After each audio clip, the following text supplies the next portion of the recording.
Buenos días, buenas tardes, buenas noches, buenas donde quiera que usted se encuentre y esté sintonizando este podcast Camino a la Fertilidad. Le damos la formal bienvenida a otro nuevo episodio de este proyecto educativo para las pacientes y la población femenina y masculina en sentido general. En el día de hoy tenemos una invitada muy especial para nosotros, nuestra cardióloga de nuestro centro, que nos va a hablar de la salud cardiovascular tanto del hombre como de la mujer que está buscando ese camino del embarazo. Doctora, un placer tenerla por aquí. Muchísimas gracias, doctor Rabasa, por la invitación. Tal Siempre, como procrear. yo siempre dejo que los invitados se autodescriban, que sean ellos que se autopresenten, para yo así no cometer ciertos errores. Entonces, ¿quién es la doctora Reina Bautista? Explíqueme un poco a la población. Bueno, yo soy la doctora Reina Marcelo Bautista, soy médico cardiólogo, internista ecocardiografista con un máster en enfermedades del colesterol y dislipidemia. Soy egresada de medicina interna del Hospital de Soledad y de cardiología y ecocardiografía soy egresada del Hospital Salvador Bienvenido Gautier. Y de mi máster, en enfermedades cardiovasculares, avalado por la Universidad Autónoma de México, UNAM. Muy bien, bueno, doctora, muchas gracias por acompañarnos. Gracias a ustedes por la invitación. Es saber que el corazón es un órgano vital del ser humano. Si el corazón no late, pues nosotros no vivimos. Pero vamos a intentar hacer este conversatorio explicando un poco qué tan importante es la salud cardiovascular en la vida de esa paciente en edad reproductiva. Mira, Raza, a nivel mundial, la enfermedad cardiovascular representa la causa número 1 de muerte. Desde que nosotros prácticamente nacemos, nosotros vamos creciendo y vamos adoptando estilos de vida que nos llevan a un aumento del riesgo cardiovascular. En los pacientes en las pacientes, vamos a enfocarlo en la mujer, que son menores de 30 años, se calcula que aproximadamente tienen un 30% de riesgo cardiovascular. Es decir, eso se va duplicando.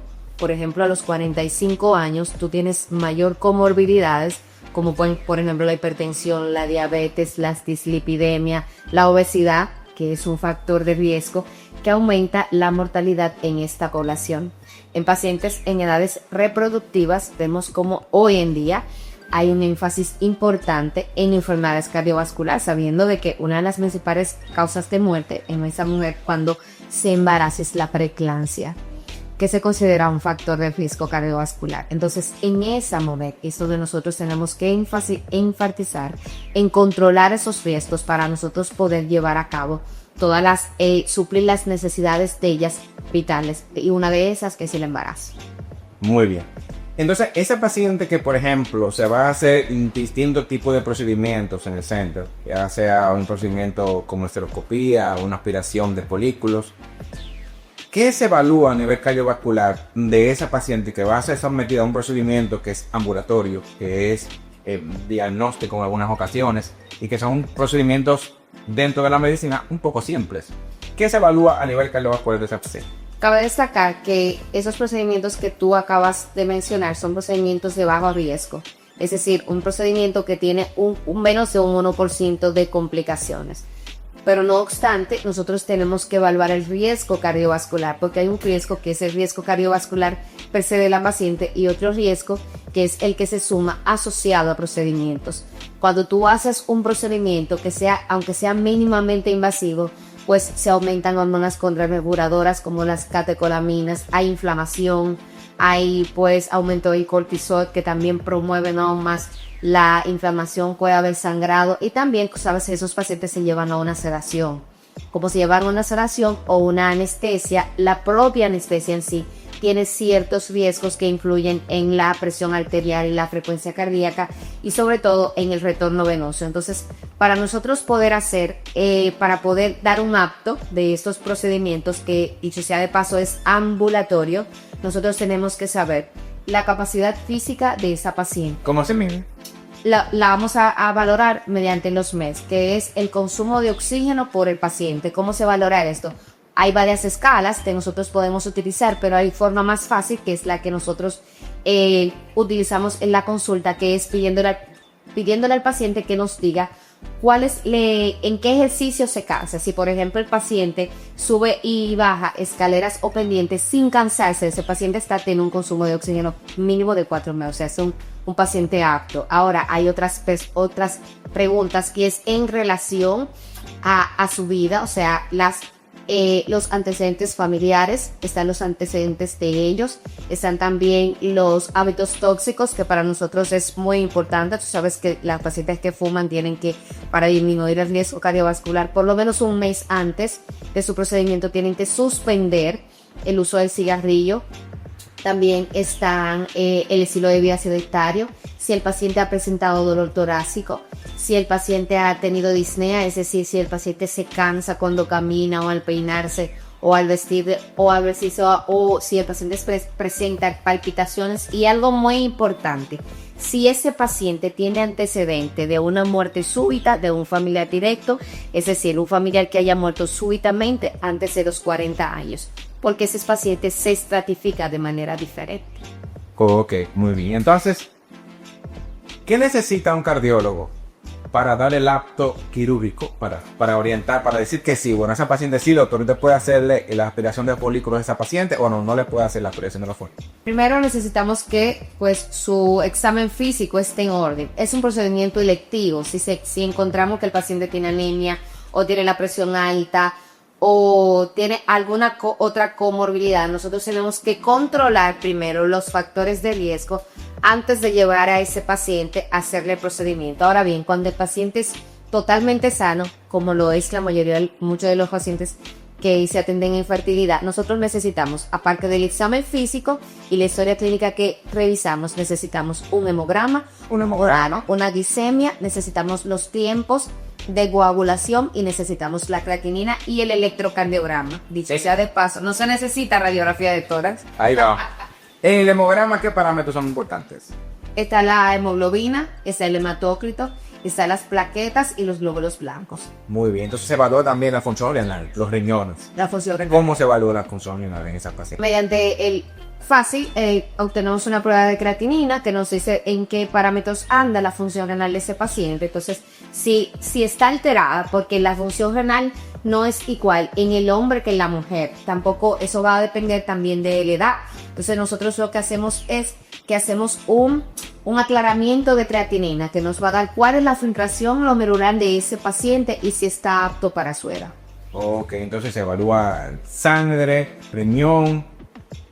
Y entonces esa famosa placa que se le manda a hacer, la radiografía de tórax, ¿es tan necesaria para el maligno? No es necesaria. En los procedimientos que son de procedimientos menores, como son los procedimientos que se realizan, no es necesario realizar la radiografía de tórax.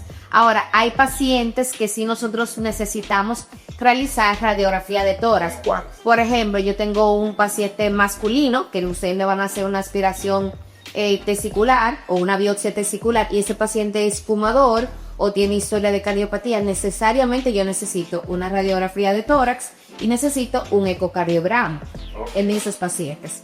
Muy bien. ¿Y qué me perjudica el electrocardiograma entonces en la evaluación prequirúrgica precardiovascular? Mira, el electrocardiograma es una de las herramientas más importantes para el cardiólogo. ¿Cómo se realiza? Se realiza con un ecocardiógrafo de 12 derivaciones, es decir, vamos a poner 6 derivaciones aquí en el pecho que va a ir marcando como si fuera una Z hasta llegar a la punta del corazón y vamos a tener en las cuatro extremidades. Entonces vamos a tener cada uno un dispositivo. Ese nos va a ver las diferentes caras del corazón. Y no solamente eso, nos va a hablar del ritmo del paciente, si el paciente ha tenido alguna cardiopatía de base, o sea, si el paciente tiene recientemente un infarto, lo podemos ver. Si tiene alguna alteración del ritmo, es decir, algún tipo de taquicardia o de bradicardia, que es sumamente importante, porque hay cientos pacientes que tienen síndrome de Brugada, que tienen síndrome de Ward-Parkinson, que son anomalías congénitas del ritmo cardíaco que son altamente mortal, pues ese paciente el abordaje es diferente y en muchos casos esos son pacientes que no son aptos para realizar todos los procedimientos de reproducción o cualquier otro procedimiento. Bueno, ya vemos más o menos cómo incide de manera directa la salud cardiovascular en una paciente en edad reproductiva. Vamos a suponer que esa paciente se nos embaraza. ¿Qué tan importante es la visita al cardiólogo para hacer un screening de un trastorno hipertensivo del embarazo? O alguna paciente que ya tiene presión arterial alta antes del embarazo, pero esa paciente que tiene un trastorno hipertensivo que se desarrolla en el embarazo y que pone ya en la preeclampsia y eclampsia también. Vamos a ver esa evaluación y manejo. ¿Cómo se ve? Vamos a comenzar con la evaluación. Ay, mira, tú sabes que los cardiólogos no nos gustan las preñadas. Claro. Porque nos complican la vida cuando caen en esa, y sobre todo si son indisciplinadas. Claro. Porque esa es una patología que necesita que tanto el médico como el paciente tengan un compromiso. Eso es como una relación de 50-50, tanto médico como paciente. Entonces, hoy los trastornos hipertensivos del embarazo son cada vez más frecuentes, a pesar de que se ve en las edades extremas de la vida.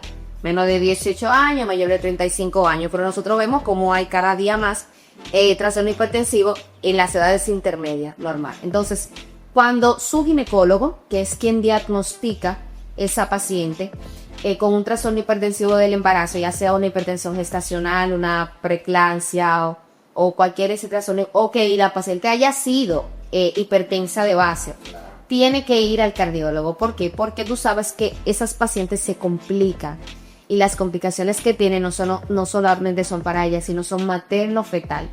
Y hoy sabemos de que muchas de las pacientes, un factor de riesgo para desarrollar una enfermedad sumamente grave que se llama miocardiopatía periparto es la preeclampsia y los trastornos hipertensivos en el embarazo.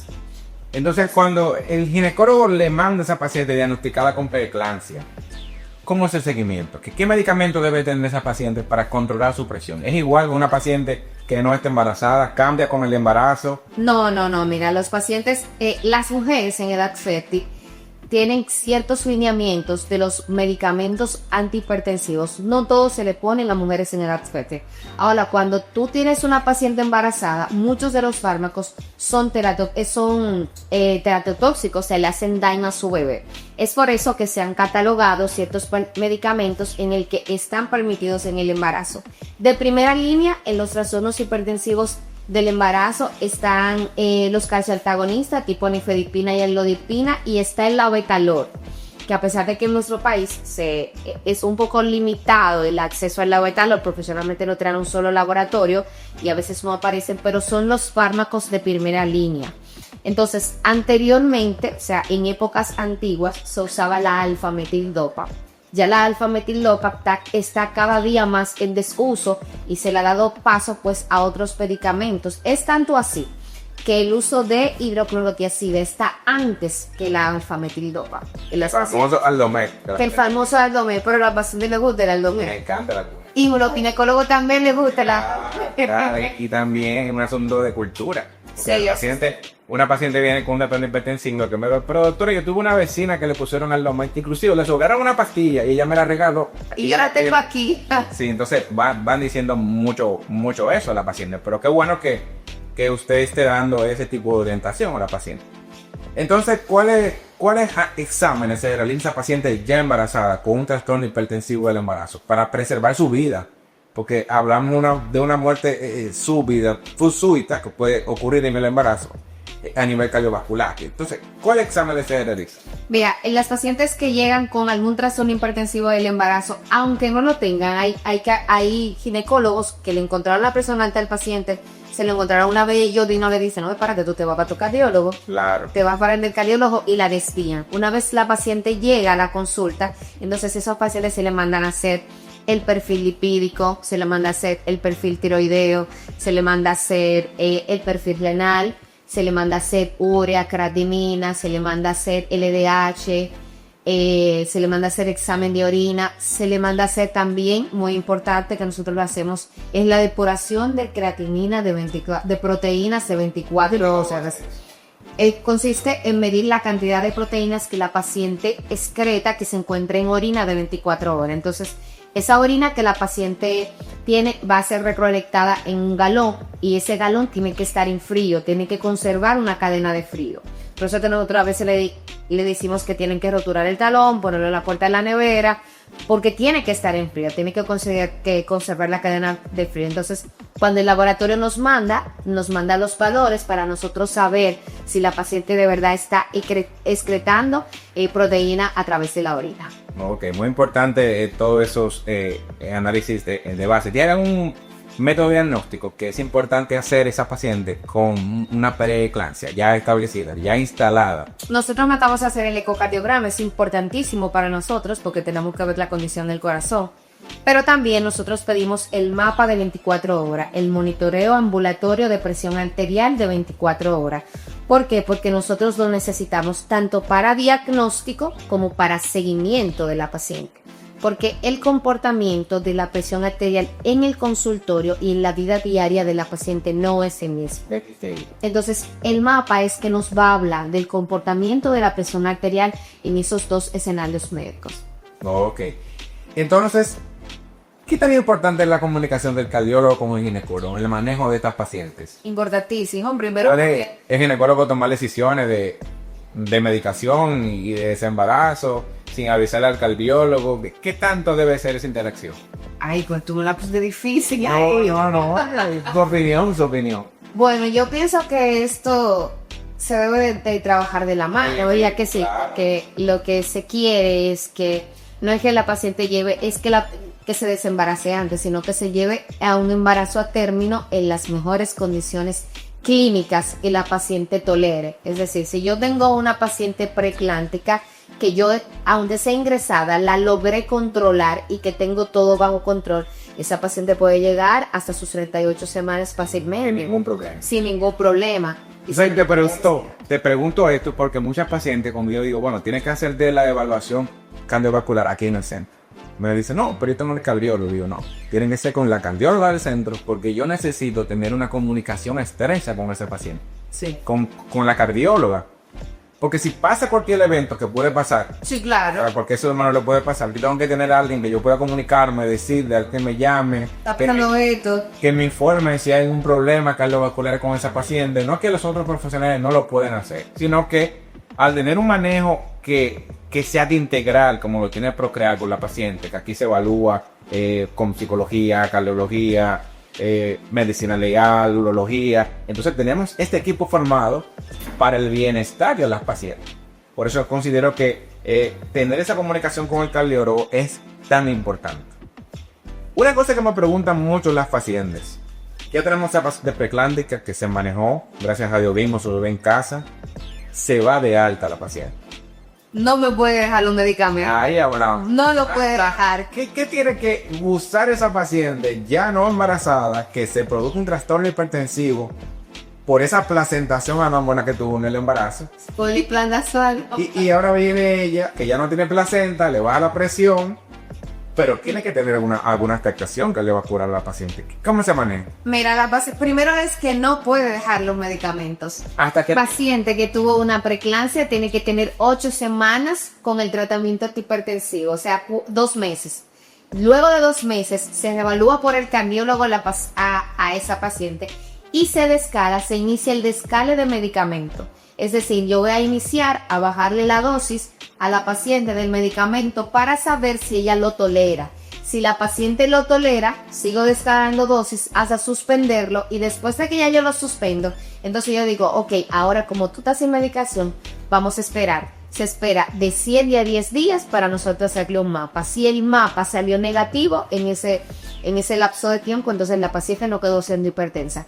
Que es son pocas las que no quedan siendo hipertensas. Quiero aclarárselo, que no son todas, porque muchas desde que salen de la clínica ya no vuelven jamás. Por eso te hago la pregunta, porque cuando tiene una lucha con el paciente que es preeclántico, de decirle, tienen que ir donde el cardiólogo, tienen que seguir los medicamentos. Entonces, ¿qué porcentaje de pacientes que fueron preeclánticas en su embarazo termina siendo hipertensa durante toda su vida? O sea, que necesita sí o sí medicarse para la... Ellas van a decir que no es alto, pero es un 45%, para nosotros es altísimo.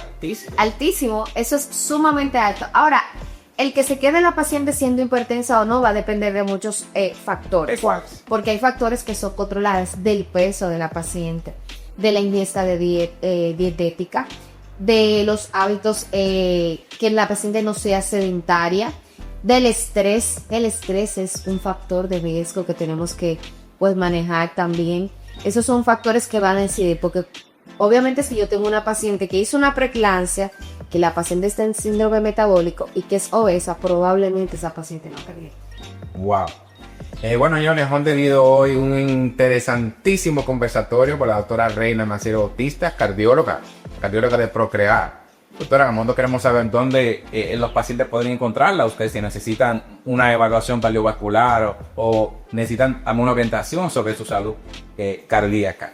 Bueno, en Procrear es uno de los lugares donde me pueden encontrar, pero también me pueden visitar a mi página de Instagram, yo soy cardióloga RD. Ahí hay un link que los lleva a WhatsApp para que puedan agendar su cita. Y también estoy dando mis consultas en el Centro Oriental de Ginecología y Obstetricia, que está en la Sabana Larga. Y estoy también en el Centro Médico Real. Bueno, Andrea, para nosotros ha sido un placer tenerla aquí. Esperemos que para la próxima temporada, próximos episodios también podamos aquí estar desarrollando temas con usted. Muchas gracias. Cuenta con eso. Muchas gracias por estar con nosotros. Gracias a ti por la invitación. Bueno, amigos, hemos llegado al final de este capítulo. Yo solamente le voy a pedir que si usted está viendo este episodio por YouTube, active la campanita de notificación para cuando llegue otro capítulo, pues se le avise y usted comience a verlo. Dele a me gusta a este video y comparta esta información a todo el mundo que la va a necesitar o que la necesite. Yo soy el doctor Steven Rabasa, ginecólogo obstetra, su anfitrión en este podcast Camino a la Fertilidad. Gracias por sintonizarnos.